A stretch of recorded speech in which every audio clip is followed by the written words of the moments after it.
नमः सिद्धेभ्यः। मंगलमय मंगलकरण वीतराग विज्ञान, नमो ताहि जाते भये अरहंतादि महान।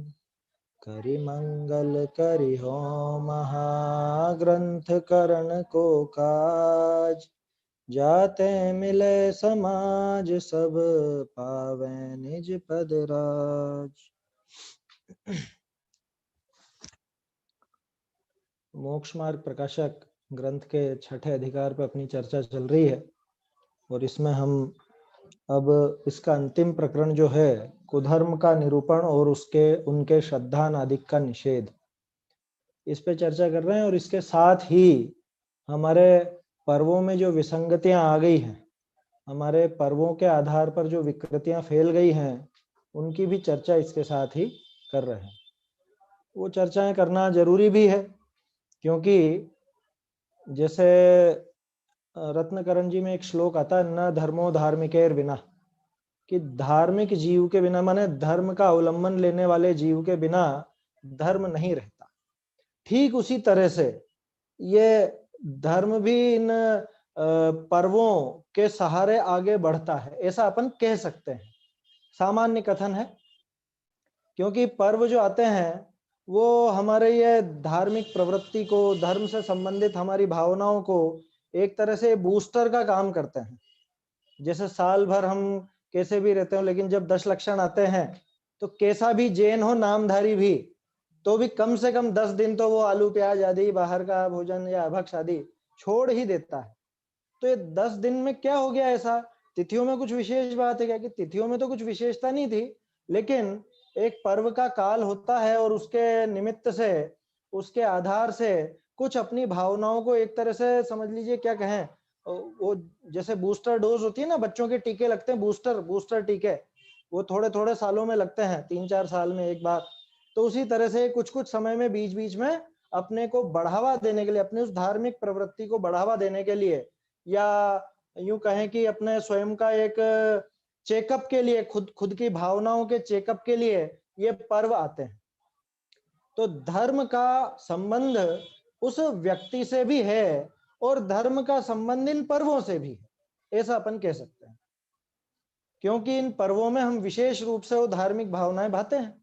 जिसको धर्म की रुचि होती है वो धार्मिक भावनाएं भाता है, और चाहे किसी भी रूप में मनाए, सभी इन तिथियों को, इन पर्वों को धर्म का समय ही समझते हैं, धर्म का काल समझते हैं, धार्मिक दिन, धार्मिक दिवस ऐसा समझते हैं।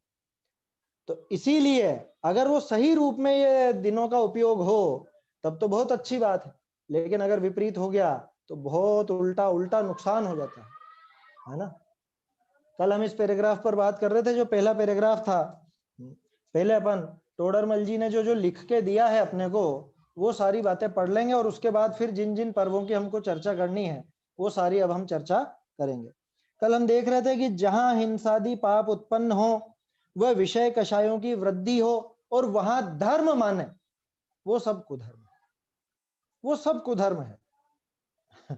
हमारे सारे पर्व इसमें लपेटे में आ जाते हैं इस चक्कर में। मतलब विषय कषाय की वृद्धि हो रही है, पाप उत्पन्न हो रहा है, और हम तो सोच रहे हैं कि धर्म हो रहा है।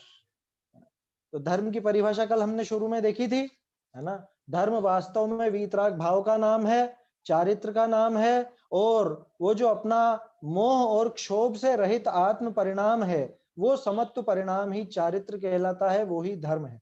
अब उससे विपरीत हो और फिर भी धर्म माने, उसका नाम है कुधर्म। कल हमने ये बात देखी थी, इंद्रियों का विषय पोषण करे, यहां तक बात हुई थी हमारी। 5 इंद्रियों के विषय पोषण की, स्पर्शन, रसना, घ्राण, चक्षु, कर्ण, सबकी बात हो गई थी, है? ये सारे काम करके, ये सारा कार्य करके, और हम सोचते हैं कि बहुत अच्छा हुआ, बहुत बढ़िया धर्म हुआ, है? तो समझ लेना बहुत बहुत गड़बड़ पड़ी हुई है अभी धर्म के संबंध में। धर्म के संबंध में हमारी मान्यताएं उल्टी बनी हुई हैं अभी भी। कल मुझे बाद में और विचार आया कि जैसे चक्षु इंद्रिय और कर्ण इंद्रिय का विषय, वो नाच गान, है ना, नाच गान या वो जो लाइटिंग वगैरह होती है, पहले भी हमने शायद बात की है, इसी सभा में करी है या पता नहीं कहीं और की है। वो जो अपने आयोजन होते हैं, पंच कल्याणक वगैरह होते हैं, उनमें बड़ी बड़ी डिस्को लाइटें लगाई जाती हैं, बहुत तेज आवाज में वो संगीत बजाया जाता है, बड़े बड़े स्पीकर लगाए जाते हैं, और हम सोचते हैं बहुत धर्म हो गया, बहुत धर्म हो गया। कि वास्तव में उसका धर्म से क्या लेना देना है, वो विचार कीजिए। धर्म की परिभाषा कुंदकुंदाचार्य ने दे रखी है, उससे आपकी वीतरागता बढ़ी या रागादि भाव बढ़े, उससे हिंसा बढ़ी या अहिंसा बढ़ी। अगर अहिंसा बढ़ी हो, वीतरागता बढ़ी हो, तब तो बहुत अच्छी बात है। लेकिन अगर ऐसा नहीं है और फिर भी हम उसको सोच रहे हैं कि बहुत अच्छा धर्म हो गया, हमने बहुत धर्म का साधन कर लिया, तो समझ लेना कुधर्म है। और कुधर्म माने क्या है? ग्रहीत मिथ्यात्व है। लो, सबसे बड़ा काम करने चले थे, सबसे बड़ा पाप कर बैठे। ग्रहीत मिथ्यात्व तो सबसे बड़ा पाप है ना। ये तो हमें पता है सबसे बड़ा पाप कौन सा है। कर्मों की तरफ से सिद्धांत तया भी बात करें तो सबसे लंबी स्थिति वाला कर्म कौन है? दर्शन मोहनी। और दर्शन मोहनी की स्थिति कितनी होती है? 70 कोड़ा कोड़ी सागर। आपको पता है 70 कोड़ा कोड़ी सागर किस जीव के बंधती होगी? सामान्य हर किसी को नहीं बंधती। बहुत से लोग तो ये सोचते हैं कि जो भी दर्शन मोहनी बांधते हैं वो 70 कोड़ा कोड़ी सागर की स्थिति बांधते होंगे। ऐसा नहीं है। दर्शन मोहनी तो अंतर मुहूर्त से लगा करके 70 कोड़ा कोड़ी सागर तक बंध सकता है। इतनी लंबी स्थिति रहती है। 1 साल का भी बंध सकता है, 2 साल का भी, 10 का भी, 100 का भी, 1000 साल का भी बंध सकता है। 1 सागर, 2 सागर, 1 कोड़ा कोड़ी सागर, 2 कोड़ा कोड़ी सागर, 70 कोड़ा कोड़ी सागर तक का बंध सकता है। लेकिन किसके बंधता होगा, कभी सोचा आपने? कि जिसने उसका बहुत पोषण किया हो। और उस मिथ्यात्व का पोषण किससे होता है? इस ग्रहीत मिथ्यात्व से। पोषे चिर दर्शन मोह एव, ये आप सब पढ़ चुके हो, है ना, 6 ढाला में। और ये 6ठे अधिकार में हमने इसी की चर्चा काफी की है, 5वें और 6ठे अधिकार में, कि ये जो मान्यता है ये इस मिथ्यात्व का पोषण करने वाली है, इसको और मजबूती देने वाली है, इसलिए ये ग्रहीत मिथ्यात्व। अब आप समझे मैं क्या कहना चाह रहा हूं? ग्रहीत मिथ्यात्व जो रखेगा, ग्रहीत मिथ्यात्व को जो बढ़ावा देगा, उस जीव को ही 70 कोड़ा कोड़ी सागर की स्थिति बंध सकती है। माने सबसे बड़ा पाप कौन बांधेगा? कि ग्रहीत मिथ्यात्व का पोषण करने वाला बांधेगा। मनुष्यों को मार के खाने वाला। कि ये कहां से आ गई बात? कह रहे मैं ये कहना चाह रहा हूं कि मनुष्यों को मार के खाने वाले उसी भव में मुनि होकर मोक्ष चले गए, है ना। राजा सौदास, जिसको सिंह सौदास कहा जाता था, राम जी का पूर्वज, सुकोशल मुनिराज का पूर्वज। सुनी होगी कहानी, आपने नहीं पढ़ी? पद्म पुराण में है। तो वो सौदास उसी भव में मनुष्यों को मार के खा जाता था, गड़े हुए मुर्दों को मार के खा जाता था। और जिसने उसको वो मनुष्य के मांस की लत लगाई थी, जब कोई खाने को नहीं मिला तो उस रसोइये को ही मार के खा गया था। और उसके बावजूद उसी भव से सुधर करके वो मोक्ष गया। बोलो आप, मुनि बन करके, है ना, मतलब वो दशा सुधारी, वो भाव सुधारे, और वो सब वो मोक्ष चला गया। बोलो उसको 70 कोड़ा कोड़ी सागर नहीं भटकना पड़ा संसार में। मैं ये कहना चाह रहा हूं, किसी को मार के खाने का पक्ष नहीं ले रहे हैं अपन, लेकिन बात समझिए, हम किसको बड़ा पाप समझते हैं? हम बड़ा पाप समझते हैं, अरे ये ऐसी हिंसा करता है, अरे ये ऐसा काम करता है, ये ऐसा भक्ष खाता है, ये ऐसा। अरे भैया, इन सबसे बड़ा पाप है वो मिथ्यात्व, और मिथ्यात्व में भी ग्रहीत मिथ्यात्व। क्योंकि ग्रहीत मिथ्या दृष्टि को ही ये 70 कोड़ा कोड़ी सागर की स्थिति बंधना संभव है। और गजब की बात, हम इन धर्म पर्वों का आश्रय लेकर के, हम इन धार्मिक अनुष्ठानों का, धार्मिक कार्यक्रमों का आश्रय लेकर के, अगर हम ग्रहीत मिथ्यात्व को पनपा देवें, है ना, वो पनपे, तो समझ लो कितना कितना बड़ा नुकसान है। कि जिस जगह पे फायदा ही फायदा होने वाला था, मैं उस जगह पे नुकसान खा गया। क्या वो एक कहावत है ना लौकिक में, हमारी कश्ती तो वहां डूबी जहां पानी कम था। है? बोलो, जहां पे कोई नहीं डूबता वहां डूब गए, जहां पे तो आसानी से तिर चुका था ये, वहां आकर के डूब जाए तो कितनी बड़ी भारी विडंबना है। और हमारी ये बहुत बड़ी जिम्मेदारी और बहुत बड़ी, क्या कहूं, सावधानी रखने की आवश्यकता है कि ये जो हमारे धार्मिक पर्व और धार्मिक अनुष्ठान है, इनमें अगर हम सावधानी नहीं रखेंगे तो धर्म की जगह उल्टा पाप ही बांधेंगे। जैसा कि कल भी हमने बात की थी कि ये बड़े जीवों का घात करे और वहां इंद्रियों का विषय पोषण करे। इसके बाद बात करते हैं अपन, उन जीवों में दुष्ट बुद्धि करके रौद्र ध्यानी हो। क्या सुनने में ऐसा लगता है कि अरे ये तो शायद वो यज्ञ वालों की बात है, वो जो बलि देते हैं ना, अब वो बलि देते हैं तो उसमें रौद्र ध्यान होता ही है उनके, हिंसा नंदी रौद्र ध्यान।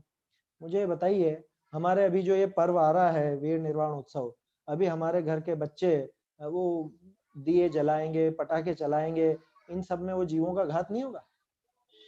और वो घात करके उसमें आनंद मानते हैं या नहीं? उन जीवों में दुष्ट बुद्धि करके रौद्र ध्यानी हो।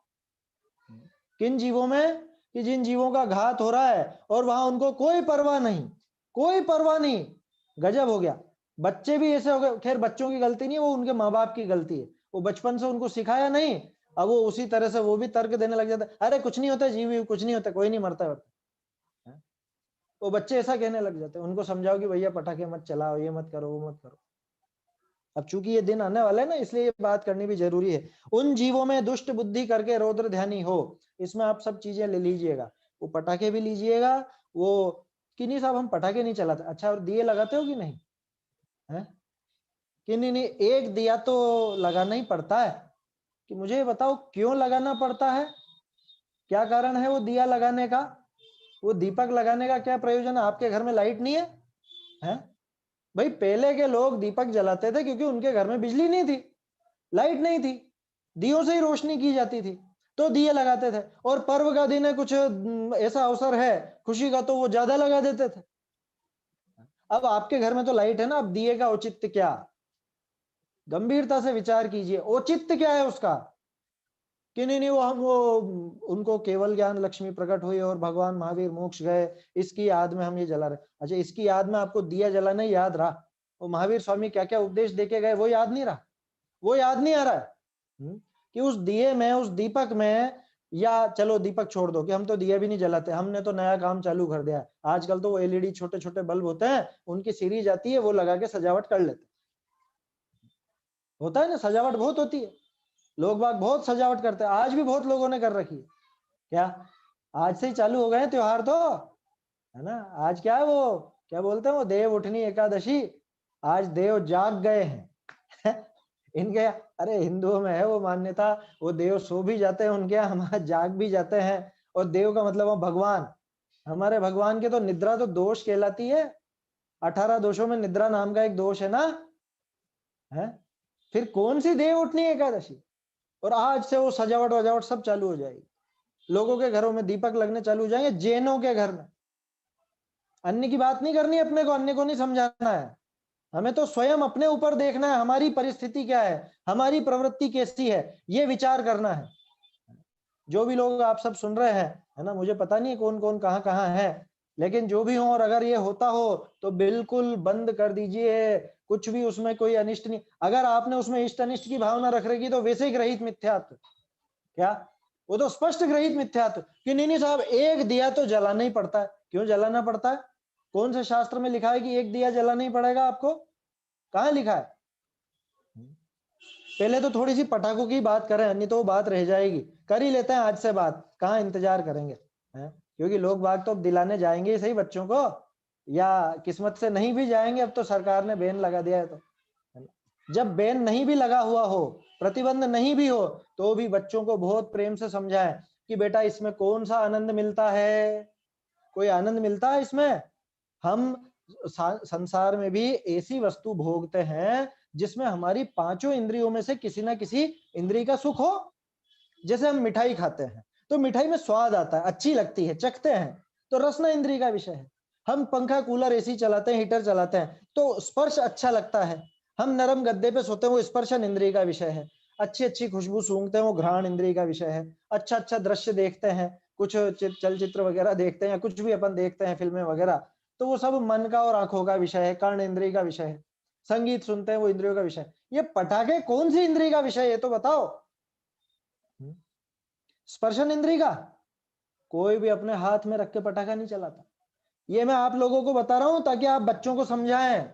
ये बिल्कुल प्रैक्टिकल तर्क दे रहा हूं मैं आपको। ये बहुत पहले मैंने एक लेख लिखा था, लगभग 15-16 साल पहले, उस टाइम तो पढ़ता ही था, तब उसमें ये सारे तर्क बताए थे, और जब भी कुछ ऐसी चर्चा होती है तो बताता हूं। ये आप बच्चों को समझाएं इस तरीके से कि भाई कौन सी इंद्री का विषय है, तू हाथ में रख के चलाएगा क्या वो पटाखा है? वो क्या होती है, वो बम है या फुलझड़ी है या अनार है, रॉकेट है, वो आपके हाथ में, उसको छू सकते हो जब वो जलता है? स्पर्शन इंद्री का सुख मिलेगा? नहीं मिलेगा। खाने की वस्तु है, रसना इंद्री का भी सुख नहीं है। तो खुशबू बहुत अच्छी आती है उसकी, बारूद की, अरे वो धुएं में सांस लेना मुश्किल हो जाता है। जिनको सांस की समस्या हो वो तो बेचारे बहुत बहुत परेशान होते हैं ये दिवाली के दिनों में, कोसते हैं ऐसे लोगों को कि अरे कहाँ ये धुआं धुआं कर दिया है सब जगह। सरकार तक कहती रहती है, वो एनजीटी नेशनल ग्रीन ट्रिब्यूनल है, उसने तो पाबंदी लगा दी कि भैया अगर यहाँ पे जिंदा रहना हो तो ये बंद कर दो, बिल्कुल पूरी तरह से बंद कर दो पटाखे वगैरह। क्यों? कि आपका जो प्रदूषण फैल रहा है, दिल्ली रहने लायक नहीं रह गई है। हर बार अखबार में पढ़ते हैं हम दिवाली के समय। क्या थोड़े दिन ये रोने रोते हैं, उसके बाद वापस उसी उन्हीं कामों में लग जाते। तो घ्राण का भी विषय नहीं, चक्षु का कि साहब चक्षु का तो विषय है ना, कि कहाँ है चक्षु का विषय? वो बम फूटते आंखें अपने आप बंद हो जाती है, बंद हो जाती है ना एक झटके में है? इधर वो बम का बम करके आवाज है और एकदम से आंखें मिच जाती है अपनी। तो बोलो आपको कहाँ वो उसका सुख मिला? और स्पर्श, ये कर्ण इंद्री का, अगर किसी के कान के पास पटाखा फूट जाए उससे पूछो कितना मजा आया है? सुनाई देना बंद हो जाता। तो बोलो पांचों इंद्री में किसी भी इंद्री का ये विषय नहीं है, किसी भी इंद्री को सुख नहीं मिलता। ये तो हुई चलाने के बाद की बात, इसके पहले की बात भी अगर देख लो तो पटाखा फैक्ट्री के हाल देखना कभी आप। हम लोगों ने तो बहुत पहले कलेक्शन किया था, ये सब चीजें इकट्ठी करके रखते थे, लोगों को बताते थे कि देखो कितनी हिंसा से बनते हैं ये। बनाते समय भी वो जो लोग बनाते हैं उनकी लाइफ ज्यादा नहीं होती है, क्योंकि उनकी नसों में, उनके शरीर में वो बारूद घुस चुका होता है। तो पहले ही बनाते समय ही जाने कितने लोग जान से हाथ गंवा बैठते हैं।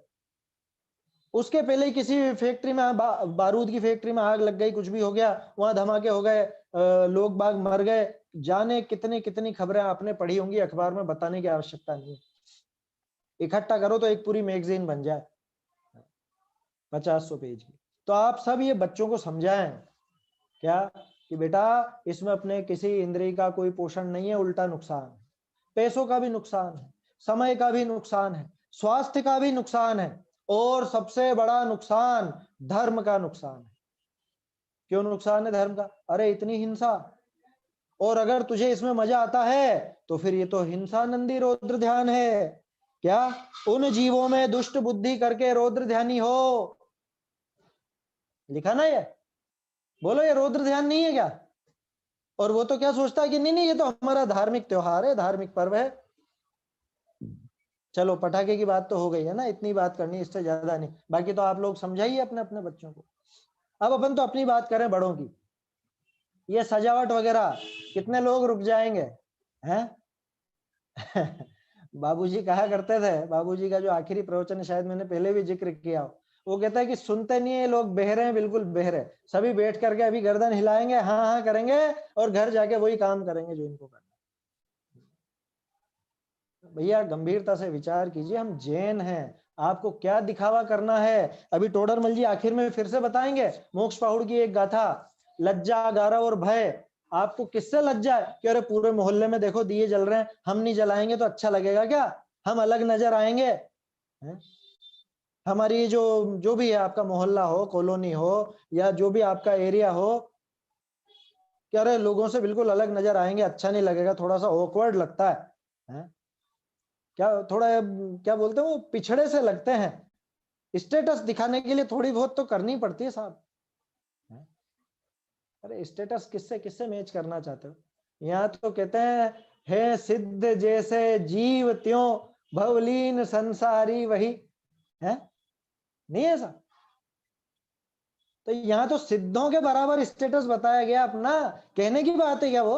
लेकिन नहीं, इसको तो बाहर का दिखावा चाहिए, हमें चाहिए बाहर का दिखावा, रंग रोगन शानो शौकत दिखावा। ये थोड़ा आतिशबाजी, आतिशबाजी तो चलो छोड़ दो, ये दीपक तो जलाएंगे ही सही, या एलईडी लाइटिंग तो करेंगे ही सही।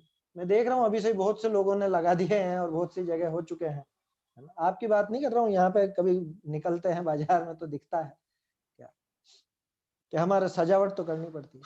भैया इसमें हिंसा है या नहीं है? आपके वो दीपक वगैरह जलाने में हिंसा होती है या नहीं? अगर होती है और आपको फिर भी उसमें आनंद लगता है तो समझ लेना आप हिंसा नंदी रौद्र ध्यान कर रहे हो।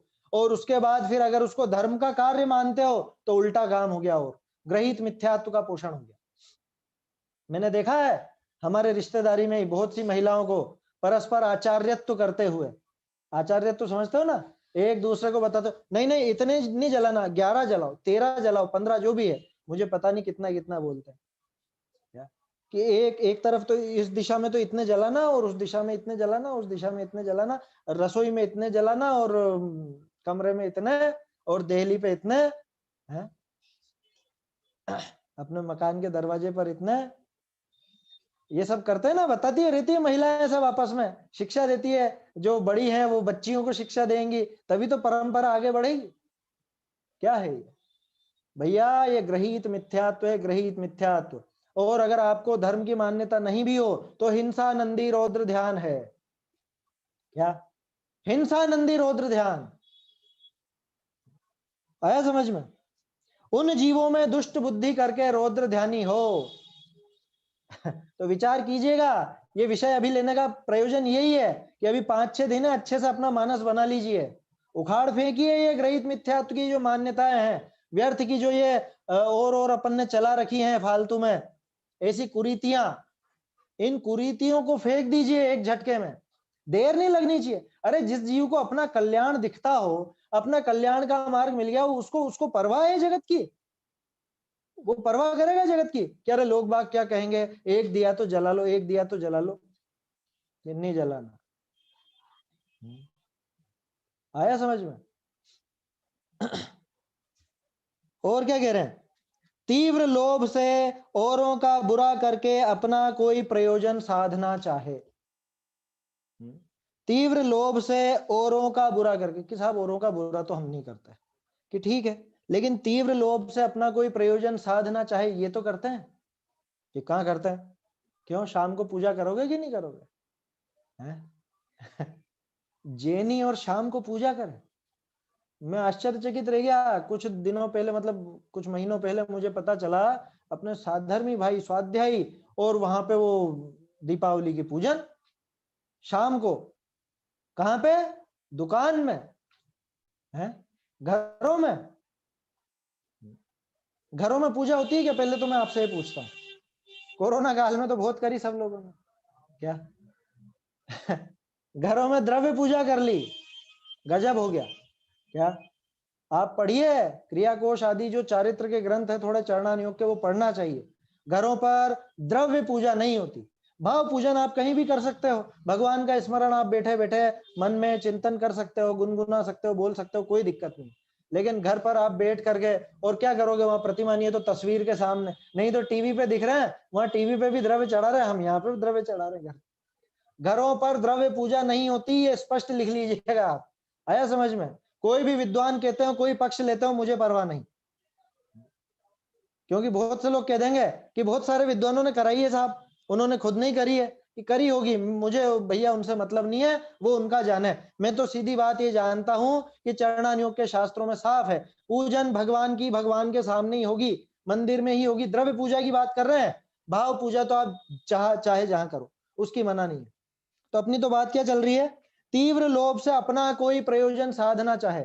वो जो दीपावली के दिन शाम को पूजा होती है, अभी तो इतने भोले लोग हैं, वो आकर के कहने लगेंगे अरे साहब जिनवाणी में लिखा हुआ है, जिनवाणी में लिखा है दीपावली की पूजा, शाम की पूजा जो है लक्ष्मी पूजन, तो अपनी जिनवाणी में लिखा। मैंने कि कौन सी जिनवाणी में? तो वो उठा के लिया लाल किताब पूजन की। अभी तो बहुत से लोगों को ये समझ में नहीं आता जिनवाणी किसको कहते हैं। उनकी नजर में तो लाल रंग के पुट्ठे वाली और जिसमें पूजाएं हो, ये उसको जिनवाणी कहते हैं बहुत से लोग आज भी। उनको पता ही नहीं है कि शास्त्र मतलब जिनवाणी होता है। वो समय सार को जिनवाणी नहीं कहेंगे, वो कहेंगे वो जो लाल रंग की जिल्द वाली जिनवाणी, माने पूजा की किताब, उसको जिनवाणी कहते हैं। और जिनवाणी में लिखा हुआ है साहब, हमने तो पढ़ा है 40-50 साल पहले की बहुत सारी पुस्तकें ऐसी छप गई जिसमें दीपावली की पूजा कैसे करना, उसकी विधि आ गई, उसका यंत्र आ गया, और उसमें बही खातों की पूजा वगैरह वो सब आ गई। और ये सब हमारा पढ़ा लिखा जैन समाज बिना सोचे आज भी ये काम करता है। ये देखने में आता। जो लोग बाहर चले गए हैं मेरे ख्याल से उनके तो छूट गया होगा। मैं देख पा रहा हूँ कि कुछ लोग विदेश से भी बैठ करके सुन रहे हैं यहाँ पे नाम आ रहे हैं किसी किसी के। तो लेकिन मेरे ख्याल से आप लोगों के यहाँ तो नहीं होगा ऐसा कुछ। आप लोग तो बच गए होंगे इन चीजों से। बरसों पहले आप लोग जो बाहर चले गए, इंग्लैंड अमेरिका जो भी गए हैं,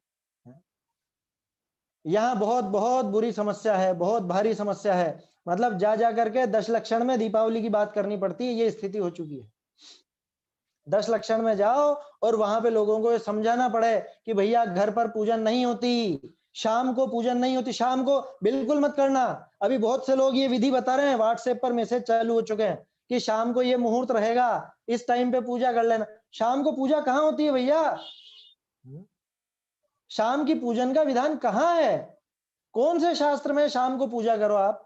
हमारे यहाँ तो सुबह सुबह होती है द्रव्य पूजन, और भगवान के सामने होती है, घरों पर नहीं होती कभी भी। ये कहां से उठा लाए पद्धति? बिल्कुल मतलब ये जैसे कोई यहाँ पे कंधे के ऊपर कुछ सड़ा सा नारियल रखा हुआ हो, कुछ विचार नहीं, कुछ भी नहीं, जैसा कोई कुछ भी कहे वहीं उसके सामने हाँ जी हाँ जी हाँ जी, सब तैयार। अभी मैं मना कर रहा हूं तो हाँ नहीं होनी चाहिए, नहीं होनी चाहिए। कल से कोई आके कह देगा कि करो भैया तो करने लग जाएंगे। मनुष्य का मस्तक मिला, आपको मनुष्य का माथा है ये। थोड़ा विचार करें गंभीरता से, है? खैर मुख्य मुद्दे की बात तो ये थी। मैं तो बात ये कहना चाह रहा था, वो जो लोग ऐसा करते हैं वो क्यों करते हैं बताओ?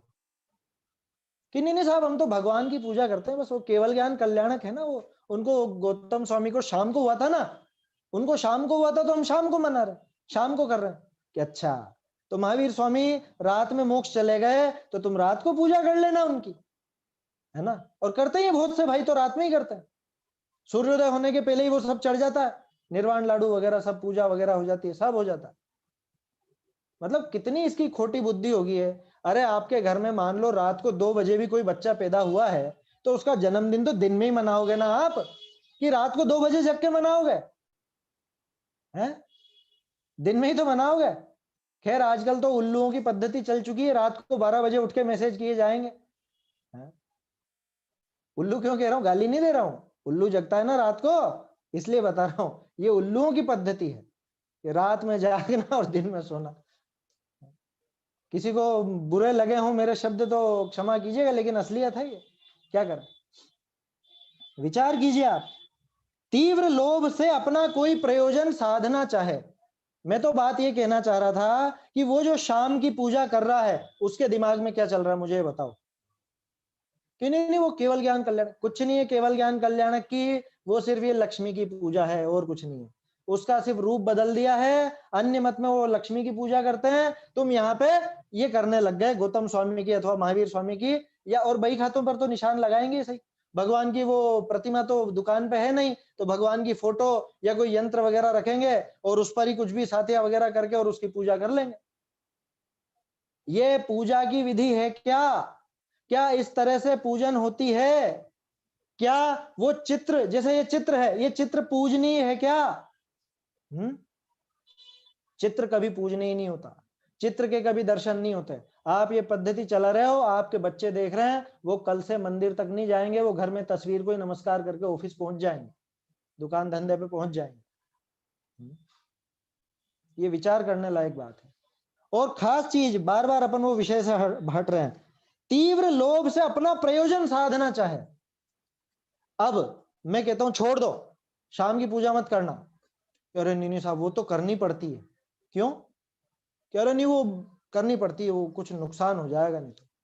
ये तीव्र लोभ है ना, अपना प्रयोजन साधना चाहता है ना, काई का? रुपए पैसे का।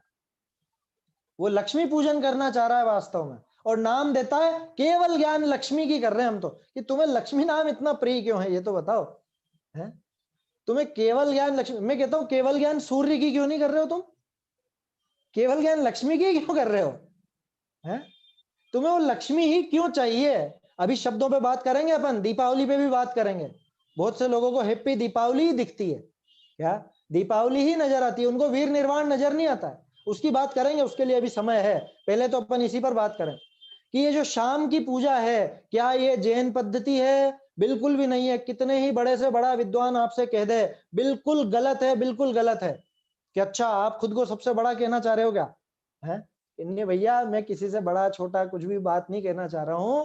मैं तो इतनी बात बताना चाह रहा हूं कि ये शास्त्र सम्मत नहीं है, ये विरुद्ध प्रवृत्ति है।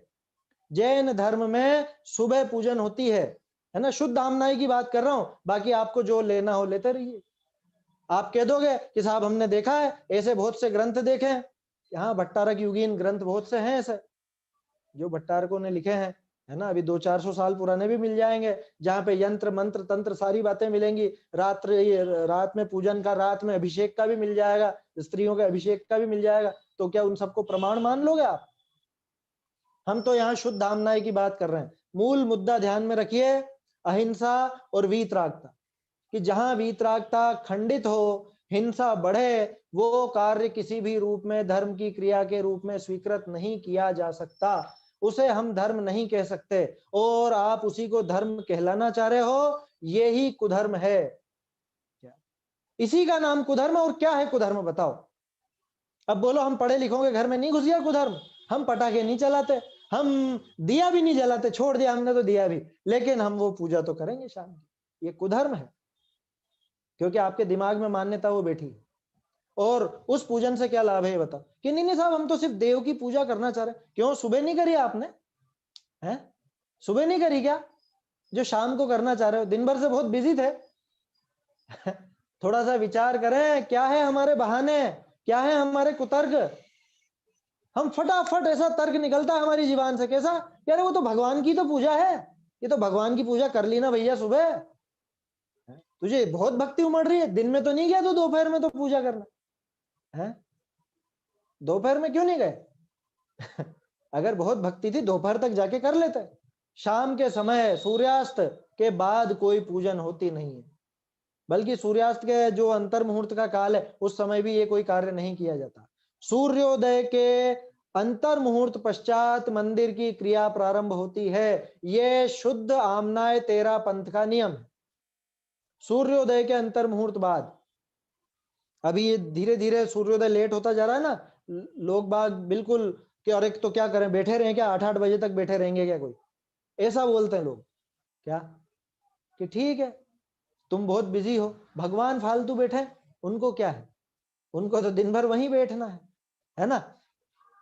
कह रहे हम क्या बैठे रहेंगे क्या 8-8 बजे? क्योंकि 7:15 तो सूर्योदय का हो जाएगा, 7:15 बजे तक हो जाएगा सूर्योदय बहुत सी जगह।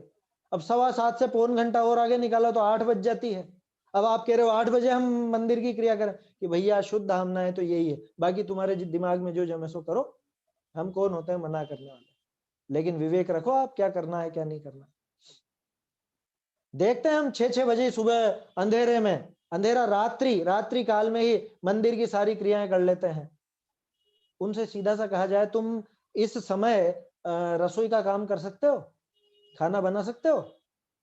दिसंबर के महीने की कह रहा हूं, जब सुबह 6 बजे बिल्कुल घुप अंधेरा रहता हो, जब 7 बजे के बाद सूर्योदय होता हो, क्या आप 6 बजे अपनी रसोई खोल सकते हैं? क्या आप 6 बजे रसोई खोलकर भोजन बना सकते हैं, भोजन कर सकते हैं? कि अगर नहीं तो ये मंदिर की क्रिया कैसे कर सकते हो? और ये जो अभी पर्व आने वाला है, इसमें रात का ही काम है सारा। सुबह भी सूर्योदय के पहले चढ़ा के आ जाएंगे, और शाम को भी सूर्यास्त के बाद वो पूजा वगैरह करेंगे। और किसकी पूजा करेंगे? कि भगवान की कर रहे हैं हम। और सामने क्या रखा हुआ है? वो बही रखी हुई है, खाता रखा हुआ है, अकाउंट्स रखे हुए हैं, या कोई फैक्ट्री वाला है तो उसकी मशीनें हैं, मशीनरी की पूजा करेगा, वहां पे भी लगाएगा और पूजा करके आएगा। कि कहां से आ रहे हो साहब? की फैक्ट्री से। क्या करके आ रहे हो? कि पूजा करके। फैक्ट्री से पूजा करके, दुकान से पूजा करके, हैं? घर गृहस्थी या फैक्ट्री दुकान धंधा ये सब पूजा के स्थान है। तो मंदिरों में तो ताली लगा दो, फिर क्या है? तो यहाँ पे पूजा जो होती है, ये जो जगह अपन ने देखी, गोदाम फैक्ट्री दुकान व्यापार धंधा इत्यादि, ये सब तीव्र लोभ से अपना प्रयोजन साधना चाहता है। आखिर में उसके मुंह से यही निकलेगा, साहब शुभ के लिए करते हैं हम, अच्छा हो सब इसलिए करते हैं। तो खुद का लौकिक प्रयोजन साधना चाहता है ना। वो लौकिक प्रयोजन साधना चाहता है और ऐसे कार्य करके वहां धर्म माने सो कुधर्म है, ये कुधर्म है, उसको धर्म का नाम दिया जाता है।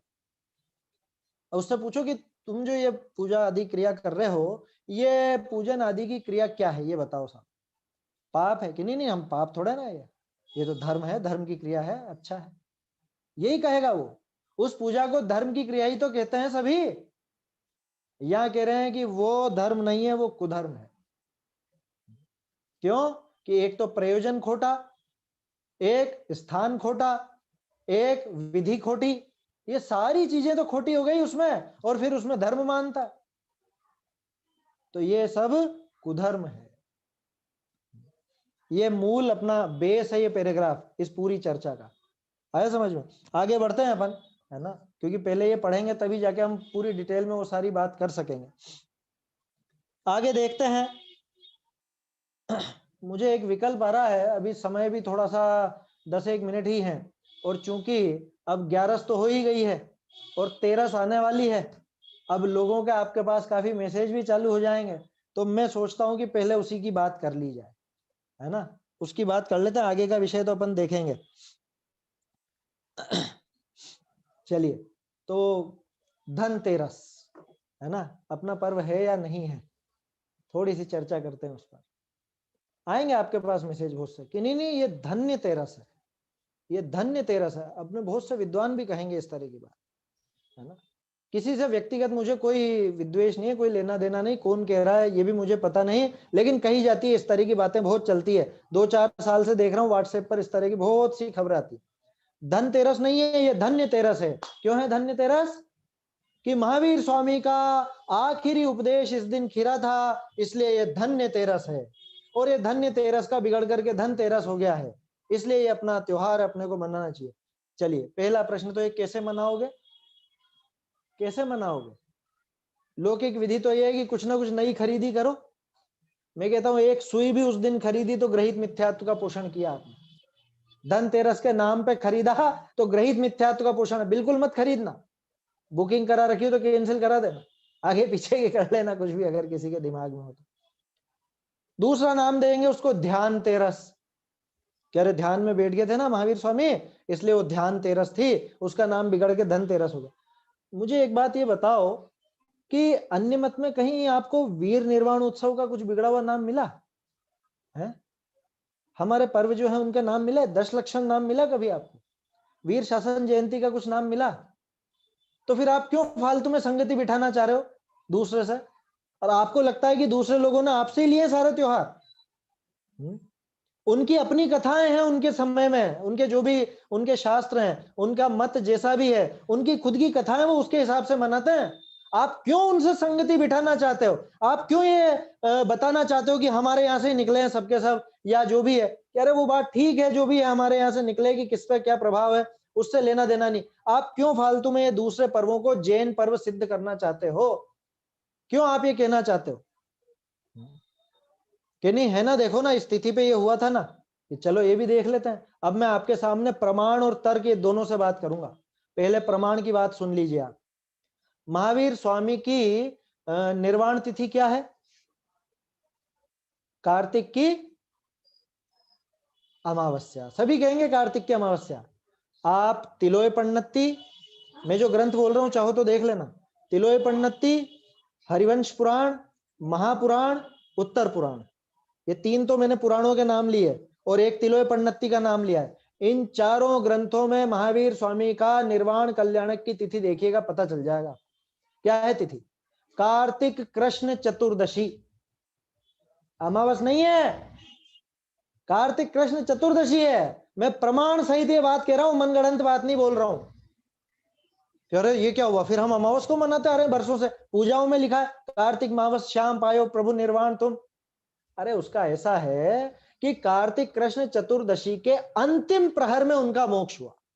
अंतिम प्रहर का मतलब समझे आप? एक प्रहर होता है 3 घंटे का, और तिथियां रात की 12 बजे से रात को 12 बजे तक नहीं चलती हैं, तिथियां चलती है सूर्योदय से अगले सूर्योदय तक। माने कार्तिक कृष्ण चतुर्दशी कब से कब तक चली? कि जैसे मान लो अभी 11 चल रही है ना, तो तो आज 11 कब प्रारंभ हुई? आज के सूर्योदय पे प्रारंभ हुई। और 11 कब तक है? रात को भी 11 है। और कल सुबह सूर्य का उदय होने के पहले तक 11 है। सूर्योदय के बाद 12 लगेगी। द्वादशी जो है कल, वो सूर्योदय के बाद है, पहले नहीं। पहले तो 11 है। तो सूर्योदय के पहले के 3 घंटे के किसी समय में मान लीजिए कि 7 बजे के लगभग, 7 बजे के लगभग सूर्योदय हो रहा है। मान लीजिए, उदाहरण दे रहा हूं मोटा मोटा, 7 बजे के लगभग सूर्योदय हो रहा है। तो उसका अंतिम प्रहर माने रात को 4 से सुबह 7 बजे के बीच में कभी, जब वो अमावस लगी नहीं थी, चतुर्दशी का काल था, उस समय बीच में एक अंदाजन, मोटा मोटा अंदाजा 5:30 बजे, मोटा मोटा अंदाजा बता रहा हूं, 5:30 बजे के करीब बीच का समय ले लिया अपन ने। उस समय महावीर स्वामी का मोक्ष हुआ। कार्तिक कृष्ण चतुर्दशी का अंतिम प्रहर, जब अमावस लगने में थोड़ा ही समय बाकी था, 1 डेढ़ 2 घंटा ही बाकी था, इससे ज्यादा बाकी नहीं था, अमावस लगी नहीं थी, उसके पहले वो मोक्ष गए। ठीक है, ये ग्रंथों के प्रमाण की बात कर रहा हूं मैं। बात चल रही थी धनतेरस की, बात आ गई उस पर, क्यों आई वो बता रहा हूं। अब वो अमावस को मनाओ, 14 को मनाओ, उसमें कोई समस्या नहीं है, क्योंकि होता क्या है, वही जैसा भी उदाहरण लिया था, रात को 2 बजे भी बच्चा पैदा होगा तो मनाया तो सुबह ही जाएगा ना, दिन में ही जाएगा उसका जन्मदिन। ठीक ऐसे ही जब वो निर्वाण हुआ, अब लोग बाग तो सूर्योदय के बाद ही वो मनाएंगे ना। लोग बाग उठ के आएंगे, अपने सब काम धाम से निवृत्त होकर के, नहा धो करके वहां आएंगे, देखेंगे भगवान तो गए, निर्वाण हो गया उनका, तो फिर उसके बाद ही तो मनाएंगे। तो वो सूर्योदय के बाद चलने लगा तो अमावस से चलने लगा, हमको तिथि से झगड़ा नहीं। ठीक है, लेकिन मैं जो तर्क की बात और प्रमाण की बात कर रहा हूं वो आप सुनिए ध्यान से। तो तिथि क्या रही? कार्तिक कृष्ण चतुर्दशी। ठीक है, महावीर स्वामी का योग निरोध काल कितना? योग निरोध काल समझते हैं आप लोग? योग निरोध काल माने कि जब वो उपदेश देना बंद हो जाता है और फिर वो अपने एक तरफ एकांत ध्यान में जाते हैं और उसके बाद उनका मोक्ष होता है। योग निरोध काल ज्यादातर ग्रंथों में है 2 दिन का, और तिलोय पंडिती में 1 महीने का लिखा हुआ नहीं, 1 महीने का वो गलत छपा हुआ है शायद, उसमें 3 दिन का या 1 दिन का जो भी है, 2 दिन का तो है ही। ज्यादातर ग्रंथों में 2 दिन का है। 14 से 2 दिन काटिए, कौन सी तिथि आई? 14 गई, 13 गई, कौन सी तिथि आई? 12।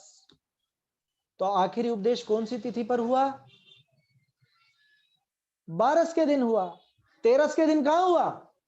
तो जो लोग ये कुतर्क करते हैं कि 13 के दिन महावीर स्वामी का अंतिम उपदेश हुआ था, बिल्कुल झूठ, बिल्कुल झूठ।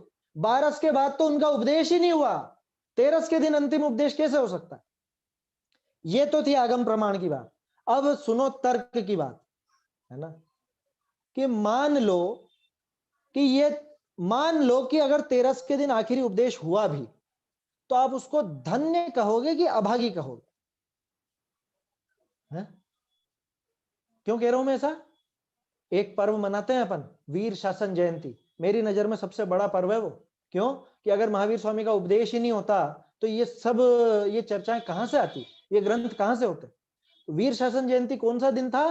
कि 66 दिन तक जब भव्य जीव प्यासे बैठे थे, भगवान का उपदेश नहीं हुआ, और 66 दिन बाद श्रावण कृष्ण एकम के दिन महावीर स्वामी का पहला उपदेश खिरा।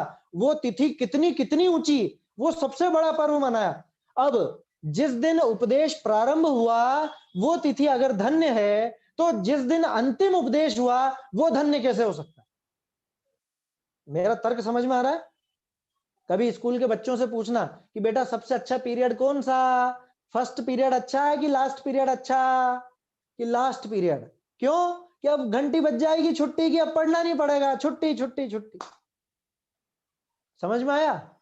तो ऐसी स्थिति है क्या?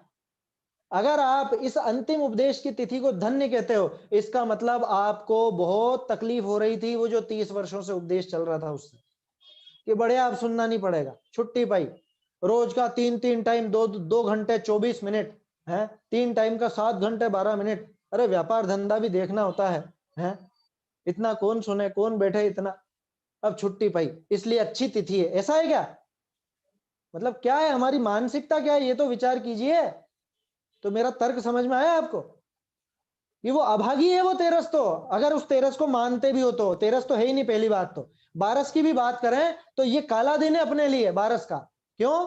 कि इसके बाद कोई तीर्थंकर की दिव्य ध्वनि नहीं खिरी और हमारे जीवन काल में खिरने वाली नहीं है। फिरेगी 84,000 वर्ष लगभग लगभग। उसके बाद जब पहले तीर्थंकर होंगे और फिर उनकी दिव्य ध्वनि होगी, तब जाकर के वो दिव्य ध्वनि के द्वारा उपदेश होगा। समझ में ही बात।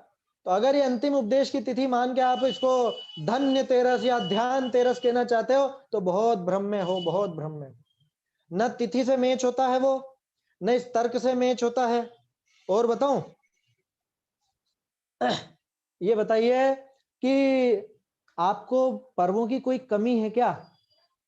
है आपको पर्वों की कमी है क्या? 3 बार वर्ष में 10 लक्षण आते हैं, अष्टानिका आती है, 24 तीर्थंकरों के 5 कल्याणक गिनो तो 120 दिन हो जाते हैं। हालांकि एक ही दिन बहुत से होते हैं। तो पर्वों की हमें कोई कमी नहीं है। फिर क्यों आपको ऐसा करना है कि हाँ ये भी हमारा पर्व, ये भी हमारा पर्व, ये भी हमारा पर्व। ऐसे इसका अगला दिन है रूप चौदस, कि महावीर स्वामी का आखिरी बार रूप देखने को मिला इसलिए रूप चौदस। कि और आप कैसे मनाओगे? कि अरे रूप, हम भी रूप निखारेंगे, ब्यूटी पार्लर जाएंगे, है ना। महिलाएं रूप चौदस पे क्या करती है? रूप चौदस सजने संवरने का त्योहार है हिंदुओं का, जैनों का कोई त्योहार नहीं। आया समझ में? हिंदुओं में मालूम उसका क्या नाम है? नरक चौदस। नरक चौदस नाम है, देखना आप हिंदुओं के त्योहारों में ये नाम मिलता है, रूप चौदस भी आता है। अच्छा, और मुझे ये बताओ, आप कहते हो आपका त्योहार है, पूरी दुनिया जैन पर्वों को मानने लग गई। ऐसा गजब का आश्चर्य कहां से हो गया है कि जैनियों के पर्वों के नाम ले लिए पूरी दुनिया ने? 10 लक्षण तो नाम नहीं लिया, अष्टानी का नाम तो नहीं लिया, वीर शासन जयंती तो नहीं लिया, और जो अपने वीर निर्वाणोत्सव ये नाम तो नहीं लिया। बाकी आपके धनतेरस आपसे चुरा लिया, रूप चौदस आपसे चुरा ली। कहां कहां बुद्धि लगा रहे हो? थोड़ा विचार तो करो। क्यों हमको ये तुकबंदी करनी है? क्यों हमको उनसे संगति बैठानी है? और एक सबसे बड़ा तर्क आपको देता हूं, हम लोग अल्पसंख्यक घोषित हुए ना अभी 2-4 सालों में ही, क्यों नहीं हुए थे आज तक? पता है आपको? सुप्रीम कोर्ट में तर्क ये दिया जाता था कि आप हिंदुओं से अलग कैसे हो, हमको सिद्ध तो करो। आपकी पूजा पद्धति वही, आपके पर्व वही, अगर आप उन्हीं पर्वों को मनाते रहोगे, आप अलग कहां से नजर आओगे? और अलग नजर नहीं आओगे तो किस बात के अल्पसंख्यक बताओ? जैसे हिंदुओं के त्योहार है वही त्योहार आप मनाते हो, वही धनतेरस मनाते हैं आप भी धनतेरस मनाते हो, वही रूप चौदस मनाते हैं आप भी रूप चौदस मनाते हो, वही दीपावली मनाते हैं आप भी दीपावली मनाते हो, वो नवरात्रा मनाते हैं आप नवरात्रा मनाने लग गए, विजयादशमी मनाने लग गए। तो आप उनसे भिन्न कैसे? ये सुप्रीम कोर्ट का तर्क था। और बड़ी मुश्किल से अपने विद्वानों ने, अपने जो भी और वकील लोग लड़े, उन्होंने तर्क दिए, प्रमाण दिए कि नहीं भैया, हमारे देव भी अलग हैं, हमारे शास्त्र भी अलग है, हमारे पर्व भी अलग हैं, तब जाकर के आपको अल्पसंख्यक का हिंदुओं से अलग होने का दर्जा मिला है। नहीं तो लोग तो हिंदू और जैन एक ही समझते हैं। विदेश में जाओ आप, वहां पूछे भैया जैन मंदिर किधर है बताना, तो वो पता नहीं कौन कौन से मंदिर पहुंचा देगा आपको, क्योंकि उसकी नजर में तो जैन और हिंदू एक ही। आप इस भिन्नता को समाप्त क्यों करना चाहते हो? मैं ये कह रहा हूं कि आप अपनी भिन्नता अलग सलामत रखो ना, उसको सुरक्षित रखो ना। पारसियों से सीखना चाहिए हमको। पारसी लोग अन्य व्यक्तियों को अपने समाज में शामिल नहीं करते, बिल्कुल भी नहीं करते, न कार्यक्रमों में बुलाते हैं, और अन्य मत में कोई शादी नहीं करता। शादी हो जाए तो उसको समाज से बाहर कर दिया जाता है। पारसी भी अल्पसंख्यक है, पता है आपको? और पारसियों को पूरी दुनिया जानती है कि बिल्कुल अलग धर्म है, न ये हिंदू है, न ये मुस्लिम है, न ये सिख है, न ये ईसाई है, कुछ नहीं है, ये अलग ही है। और आप उनमें घुसते रहते हो, आप उनके पर्वों को अपना बनाना चाहते हो। ऐसे कैसे आप उनसे अलग सिद्ध होगे? मैं लौकिक दृष्टि से बता रहा हूं यार, इसका धर्म से लेना देना नहीं है। धार्मिक नुकसान तो यह होगा कि इसमें फालतू के राग रंग और बढ़ा करके आप अध्यात्म से और दूर हो जाओगे। लौकिक नुकसान, धार्मिक नुकसान, व्यक्तिगत नुकसान, नुकसान ही नुकसान है और कुछ भी नहीं है। तो ये जो धनतेरस की बात है ना, ये अपन ने आज इसलिए कर ली क्योंकि परसों बहुत से लोग सोचेंगे कि हाँ हाँ अपना त्योहार है। अरे अपना त्योहार है तो मनाते कैसे हैं ये भी सिखा दो है। हमारे तो सब पर्वों की एक ही विधि है, वही पूजन, स्वाध्याय, भक्ति आदि, यही, और क्या है बताओ? आया समझ में? शास्त्रों में जो हमें आत्मा का स्वरूप समझाया गया है, वो स्वरूप समझे, यही पर्वों को मनाने का असली तरीका है। महावीर स्वामी का निर्वाण किसने सबसे सही ढंग से मनाया बताओ? गौतम स्वामी ने। कि इधर निर्वाण हुआ और उन्होंने शाम को केवल ज्ञान प्रकट कर लिया कि अब मैं क्या करूं यहाँ बैठा बैठा, मैं थोड़ी ना कोई उनके लिए ही बैठा था, मैं अब मेरा काम करूंगा। करा उन्होंने खुद का काम, केवल ज्ञान प्रकट किया शाम को। उस तरफ ध्यान नहीं जाता। लेकिन हमको तो वो पूजा करनी है, शाम को हमें तो सजावट करनी है, हमें तो दिए जलाने हैं और पता नहीं क्या राग रंग के कार्यक्रम करने हैं, मिठाइयां खानी है, मिठाइयां खिलानी है। ये सारे काम अगर धर्म के नाम पर आप करते हो, ये ही सब कुधर्म है। आया समझ में?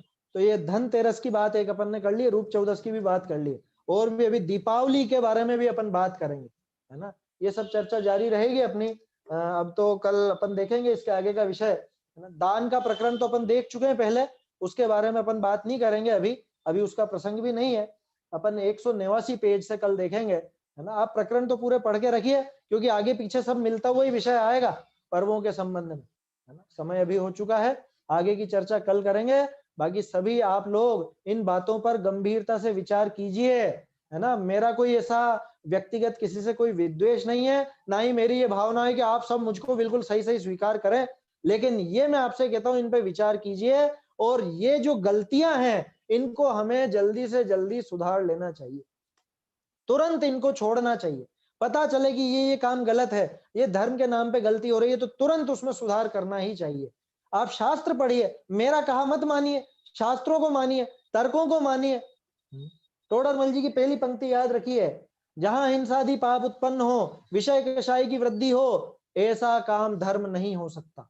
उसको धर्म माने वो कुधर्म। आगे की चर्चा कल करें। निज निधि निज में बताई, यह अनंत उपकार है, इसके लिए जिन वाणी माँ को वंदना शत बार है, वंदना शत बार है।